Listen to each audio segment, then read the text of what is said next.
वो भारतीय ब्रांड्स जो कभी फुटपाथ और रेलवे स्टेशनों पर बिकते थे लेकिन आज मल्टीनेशनल कंपनी बन चुके हैं। देश की इन कंपनियों की कहानी जानकर आपका सीना गर्व से चौड़ा हो जाएगा। नंबर 7, वाडीलाल। एक जमाने में गुजरात के रेलवे स्टेशन के बाहर एक ठेले पर बिकने वाली ये आइसक्रीम आज इंटरनेशनल फ्रीजर तक पहुंच चुकी है। वाडीलाल की शुरुआत 1907 में अहमदाबाद से हुई थी। सिर्फ एक छोटी सी आइसक्रीम मशीन और ठेला ही उसकी पहली दुकान थी, लेकिन धीरे धीरे स्वाद और क्वालिटी ने इतना नाम कमाया कि आज वाडीलाल सिर्फ भारत ही नहीं, अमेरिका, कनाडा, यूएई, ऑस्ट्रेलिया और यूरोप के कई देशों में मौजूद है। नंबर 6, बीकानेर वाला। 50 के दशक में दिल्ली के चांदनी चौक से शुरू हुआ बीकानेर वाला रेलवे स्टेशन के पास मिठाइयां और नमकीन बेचता था, लेकिन उसके स्वाद में कुछ ऐसा जादू था कि लोग पैकेट भर भर कर घर ले जाते थे। आज बीकानेर वाला सिर्फ एक मिठाई की दुकान नहीं बल्कि एक ग्लोबल ब्रांड बन चुका है। अमेरिका, दुबई, सिंगापुर से लेकर कनाडा तक इसके आउटलेट्स और प्रोडक्ट्स मौजूद हैं। नंबर 5, हल्दीराम्स। बीकानेर की गलियों से निकला एक छोटा सा नमकीन ब्रांड जो नागपुर, कोलकाता और दिल्ली की ट्रेनों में चलते चलते आज पूरी दुनिया में फैल गया है। हल्दीराम्स की शुरुआत 1937 में हुई थी और उस वक्त बस सेव और भुजिया बेची जाती थी, लेकिन धीरे धीरे इस ब्रांड ने मिठाइयों से लेकर स्नैक्स और फिर रेडी टू ईट मील्स तक का साम्राज्य खड़ा कर लिया।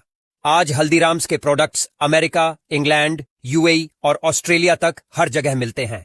नंबर 4, डाबर। 1884 में एक वैद्य जी ने कोलकाता की गलियों में एक छोटी सी आयुर्वेदिक दवा की दुकान शुरू की थी। वही दुकान आगे चलकर बन गई डाबर। शुरू में स्टेशन पर लोग इनसे हाजमे की गोली या च्यवनप्राश खरीदते थे, लेकिन अब डाबर एक मल्टीनेशनल एफएमसीजी ब्रांड बन चुका है। इसके juice, herbal toothpaste, hair oils और हेल्थ सप्लीमेंट्स दुनिया भर में बिकते हैं। Number 3, Britannia. बंगाल की एक बेकरी से शुरू हुआ ब्रिटानिया रेलवे के कैंटीन और स्टेशनों पर बिस्किट बेचने के लिए फेमस था। Tutti Frutti, Good Day, Marie biscuit, ये नाम लोगों के सफर का हिस्सा बन गए थे। आज ब्रिटानिया भारत का ही नहीं बल्कि पूरे वर्ल्ड का एक बड़ा फूड ब्रांड है। इसके डेयरी प्रोडक्ट्स, बेकरी आइटम्स और स्नैक्स दुनिया भर में बिकते हैं। नंबर 2, हैवेल्स।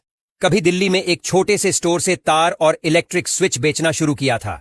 स्टेशन के पास इनकी शॉप पर इलेक्ट्रिशियन लोग आकर सामान खरीदते थे, लेकिन उस दुकान से शुरू हुआ सफर अब एक ग्लोबल ब्रांड तक जा पहुंचा है। हैवेल्स अब सिर्फ स्विच और वायरिंग नहीं बल्कि home appliances, LED lights, kitchen products और स्मार्ट इक्विपमेंट्स में बड़ा नाम है। Number 1, MRF.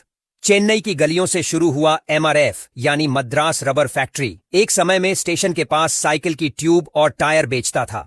1940 के दशक में शुरू हुआ ये ब्रांड धीरे धीरे इतना बड़ा हो गया कि आज ये भारत का सबसे बड़ा टायर निर्माता है। और एमआरएफ सिर्फ टायर तक सीमित नहीं है, आज ये फार्मा, स्पोर्ट्स और मोटर स्पोर्ट्स इंडस्ट्री तक में पैर जमा चुका है।